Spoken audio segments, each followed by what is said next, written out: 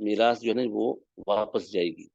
ہاں جی، اب انگوٹھوں کا کوئی اعتبار نہیں ہے، وہ پہلی والی باتیں نہیں ہیں ابھی. تو یہ ساری چیزیں جو ہے اپنی آخرت کو خراب کرنے والی ہیں، اور اللہ تعالیٰ کی یہ وعیدیں جو ہیں یہ قرآن کی شکل میں ہمارے سامنے موجود ہیں.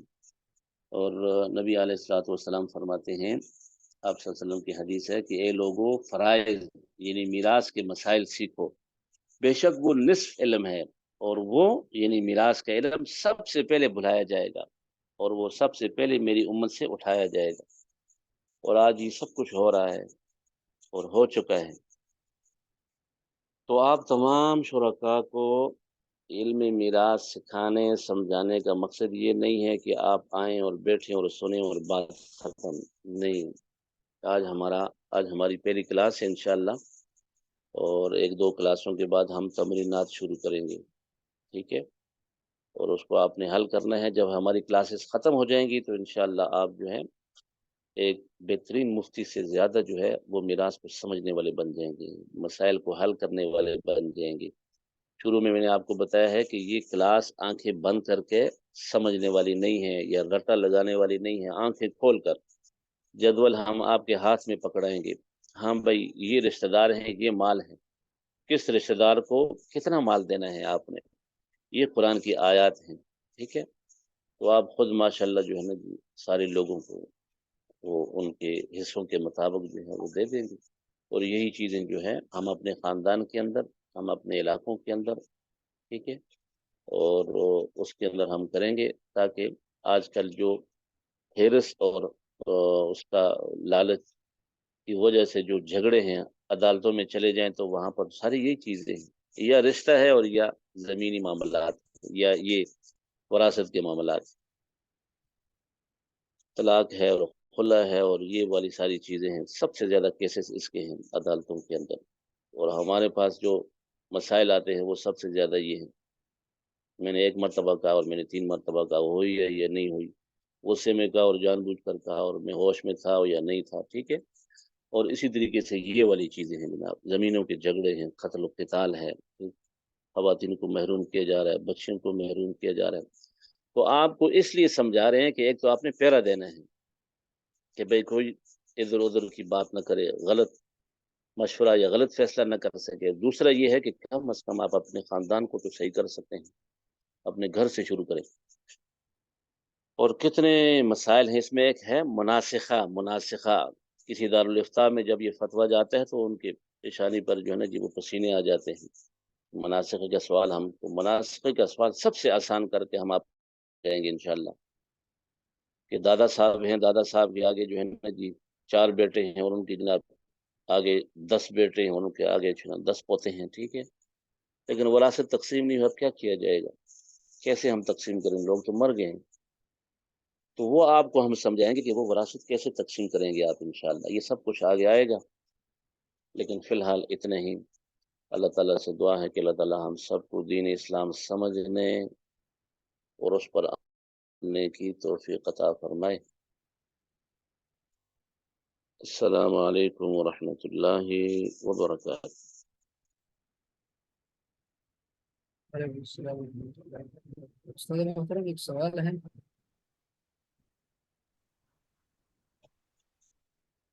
جی، سوال یہ ہے کہ آپ نے اوپر بتا دیا کہ اگر کوئی مر جائے، مثلاً باپ مر گیا، اس کے 5 منٹ بعد اس کا بیٹا مر گیا، تو اس بیٹے کو بھی میراث میں حصہ دیا جائے گا، حالانکہ وہ بیٹا غیر شادی شدہ بھی تھا. تو اس کو تو پھر حصہ کیسے دیا جائے گا؟ وہ تو پھر حصہ سے محروم ہوگا، کیونکہ وہ ان کی نہ اولاد ہے نہ بیوی ہے. تو اس کا حصہ تو اس کے فوت ہو جانے سے ختم ہو جاتا ہے. جی جی، نہیں ختم نہیں ہوتا ہے. نبی علیہ الصلوۃ والسلام نے فرمایا ہے کہ میراث صرف زندہ لوگوں کے لیے ہے، ٹھیک ہے. اس میں یہ چیز نہیں ہے کوئی شادی شدہ تھا نہیں تھا، اس کی اولاد ہے نہیں ہے، ایسی کوئی بات نہیں ہے. جو بندہ فوت ہو جاتا ہے اس کے میراث میں سے جتنے لوگ زندہ ہیں، 5 منٹ یہ زندہ رہا نا، تو یہ یہ وارث بن جائے گا، ٹھیک ہے. اب یہ بھی فوت ہو گیا، اب یہ دیکھا جائے گا کہ اس کے وارث کون ہیں. تو اس کو جو حصہ پہلے فوت شدہ سے ملا ہے، تو اب چونکہ یہ تو دنیا سے رخصت ہو چکا ہے، پھر یہ دیکھا جائے گا کہ اس کی بہن ہے، ماں ہے، باپ ہے، ٹھیک ہے، بھائی ہیں، یہ مال سارا ان میں تقسیم ہو جائے. یہ مناسخے میں آئے گا. مناسخہ ہے نا، مناسخہ، ٹھیک ہے، اس میں بہت جی ساری جی صورتیں ہیں، وہ انشاءاللہ آپ پڑھیں گے، لیکن یہ مال ملے گا، ٹھیک ہے. ہاں، محروم نہیں ہوگا یہ. جی جی جی. ٹھیک.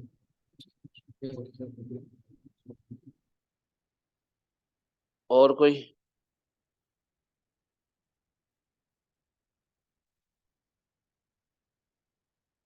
شکریہ. السلام علیکم. وعلیکم السلام ورحمۃ اللہ. مفتی صاحب، یہ میں میسج میں 2 سوال رکھے ہیں. ایک ہے کہ جب قرآن مجید میں 12 حصے 12 ذوی الفروز کا ذکر ہے تو 13 کیسے ہوئے، سمجھ میں نہیں آئی. اور دوسرا یہ جو 24 سے مسئلہ شروع ہوتا ہے، ہر مسئلہ 24 سے، اس کی اگر تھوڑا وضاحت کی جائے تو آسانی ہوگی سمجھنے میں. اس کی تو وضاحت ہم کر لی ہے نا، کہ اس کا جزا فکل ہم نے ایسے نکالا، ٹھیک ہے. وہ 2 دنی 4 اور 4 دنی 8 اور 8 سے 24، ٹھیک ہے. اور میں نے یہ بھی بتایا کہ 3 مسئلے چل رہے ہیں. ایک ہر مسئلہ 100 سے، ایک اشاریے سے جو پٹواری لوگ کرتے ہیں، جی ٹھیک ہے. اور تیسرا جو ہے نا جی، ایک یہ ہے، یہ آسان ترین ہے، لیکن جواب ایک ہی آتا ہے تینوں کا. جی تو یہ آسانی کے لیے آپ لوگوں کو سمجھانے کے لیے ایسی تجویز کیا ہے اس کو، ٹھیک ہے، تاکہ جی آسانی کے ساتھ آپ اس کو کر سکیں. اور دوسری جو بات ہے وہ آپ والی کہ بھائی قرآن نے تو 12 حصے مقرر کیے، 13واں کہاں سے آ گیا، یہ تو قرآن کے خلاف ہو گیا، ٹھیک ہے. تو یہ جی 12 حصے تو ہیں ہی ہیں، اس میں تو کوئی کمی بیشی نہیں ہے، لیکن 13واں ہم اس لیے کہتے ہیں کہ صحابہ کرام کا اجماع ہو گیا اس کے اوپر، صحیح. تو ان کو حصہ دیا گیا، ٹھیک ہے. تو اس وجہ سے دادی کو بھی محروم نہیں کیا، اس کو بھی حصہ ملتا ہے. اب دادی جو ہے وہ عربی میں اس کو جدہ کہتے ہیں، وہ نانی کو بھی جدہ اور دادی کو بھی، تو لہٰذا نانی اور دادی کو دونوں کو حصہ جو ہے وہ دیا جا رہا ہے، ٹھیک ہے، اس وجہ سے. ہاں جی.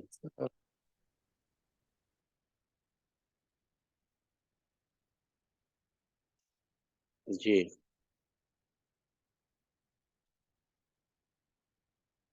چلیں، صحیح ہے، جزاک اللہ خیر. السلام علیکم ورحمۃ اللہ وبرکاتہ.